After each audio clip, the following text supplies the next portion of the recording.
Good morning. Hello. Hi. How are you? I very much appreciate you listening. And if you're not listening now, I very much would appreciate it if you start.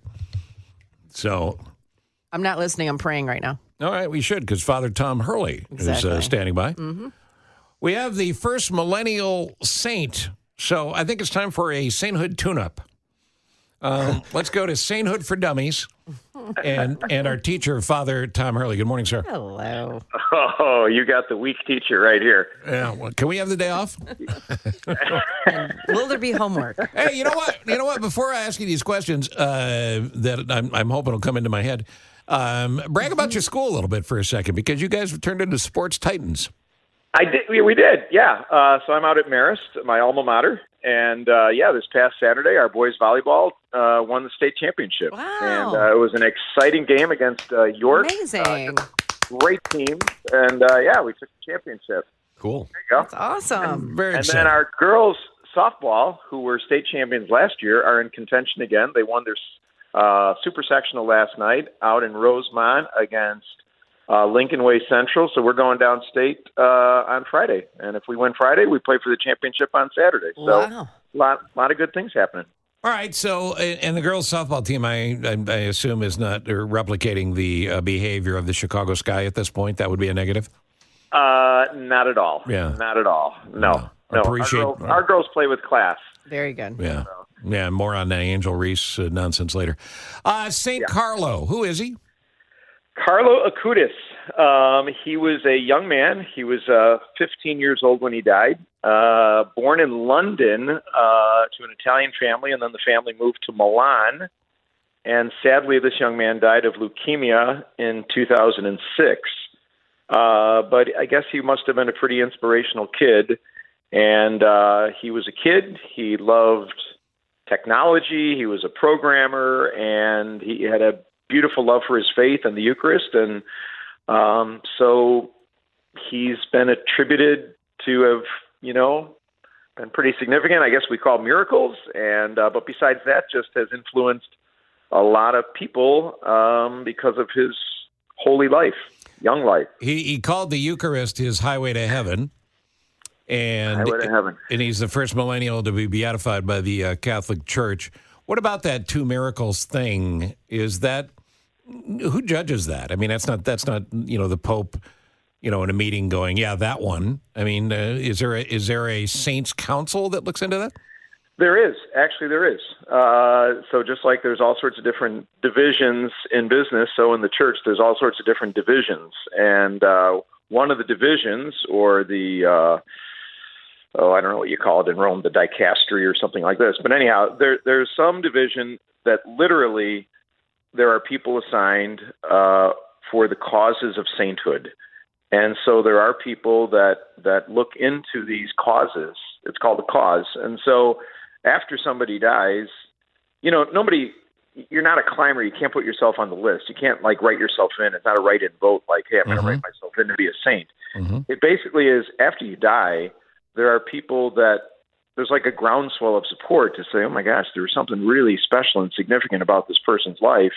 And that groundswell just keeps growing. And then somebody might say, well, yeah, I even prayed to Carol Acutis, and, lo and behold, there was a miracle. And in fact, there's two miracles now that have been, I guess, ratified, if you will. But anyhow, so they bring this to the church's attention, and then I think you have theologians, you have scientists, because scientists get involved to say, was there really a miracle here? And so I think they try to bring in both faith and science and try to say, yeah, I think there's something here pretty significant. So that's what they've done with this young man. They say he never missed his daily appointment with the Holy Mass and the Rosary, followed by a moment of Eucharist adoration. Catholic fundamentals, to be sure, but his mother said literally never missed it. So Jane and Tom both want to be saints. What do they do? Well, you know what? It's interesting. It's not, again, so you don't necessarily, you're not running for office. So, I mean, it's not you can't nominate yourself. You can't nominate yourself, but I mean, what Tom and Jane have to do, which they do already, I think you're really the one that needs to work on it. But if Tom and Jane they live good, holy lives. I mean, I've seen Jane at the Shrine of Our Lady of Pompeii, and she's Greek too, So, yeah, I'll take it all. Yeah. So, I mean, people who live good lives and they're holy lives, and And you could say, well, there's a lot of people who live good lives. Well, yeah, that's true, but there are some people that are like a step above, and they have an incredible influence because of their holiness. And by the way, it's not just living a good life, but we're talking about saints. So therefore, they're living a good, holy Christian life, a life of faith, and it's their testimony of faith along with their goodness that's really grabbing the attention of people, and it's causing people's lives to be better. And they're promoting the risen Christ. They're promoting Christ, and they give great witness to Christ. So that's what it is. A lot of people live good lives. There are a lot of good people out there, but in our tradition, the saints are people. They're like the Hall of Fame. Yeah. It's like the Catholic Hall of Fame. It's like these are Hall of Famers. These are folks that have absolutely inspired others because of their faith. You should see their blazers with the logo. It's really sweet. Nice. Yeah, you need a blazer.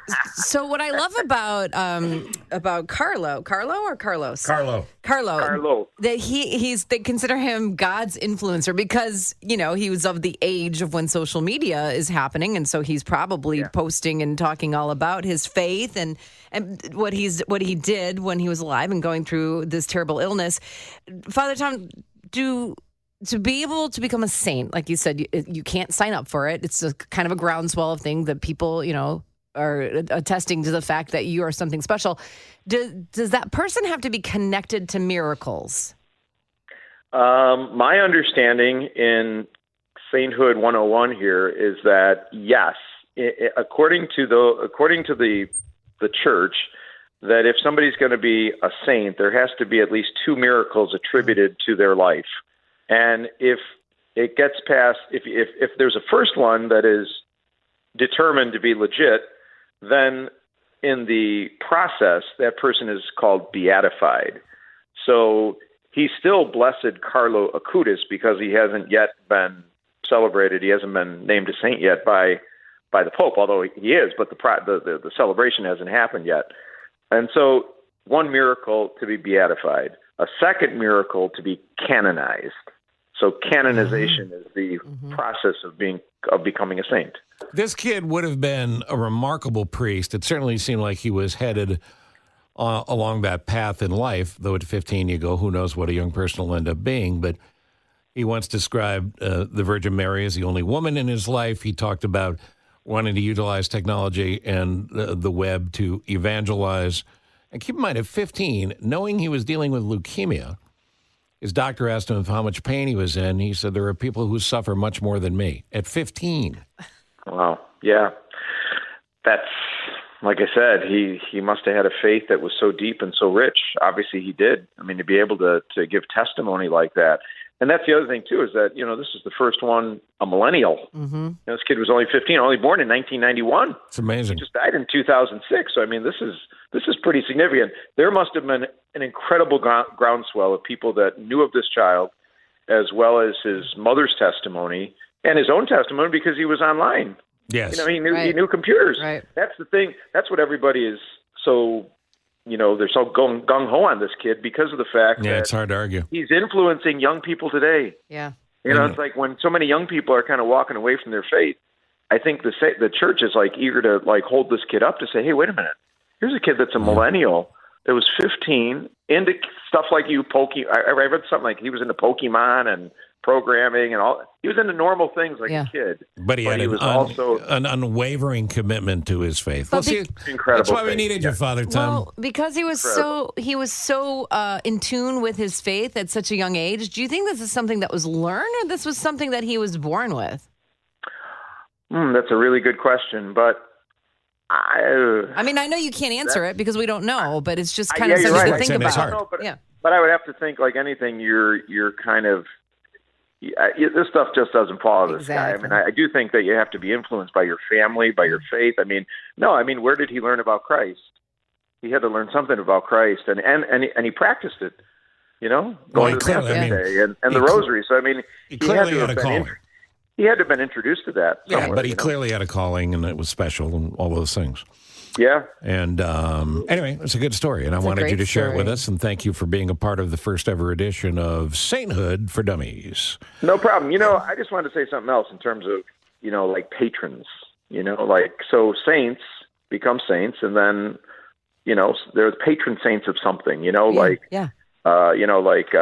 St. Luke was the patron saint of doctors. St. Patrick's the patron saint of Ireland. Joseph is the patron saint of dads. Sure. Patron saint of finding stuff I lost. All that. Yeah.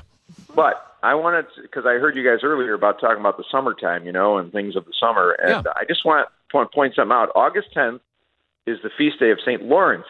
And you're going to say, well, who is St. Lawrence? Well, Lawrence was, I think, a first century martyr.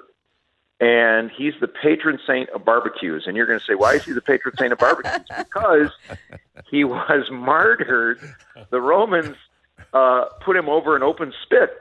And they roasted him on a spit. That's how they executed him. Wow. But because he was so faith-filled, he said to his executioners, he said, I'm done on this side. You can turn me over. And he did not. This is in history. Wow, that's a mic drop right there. That's a mic drop. He has been declared the patron saint of barbecue. So next time you flip a burger on the grill, you think of good old St. Lawrence. Okay? Pray to St. Lawrence. Wow, wow, what a topper. Father Tom, thank you, man. Thank you, buddy. Thank you.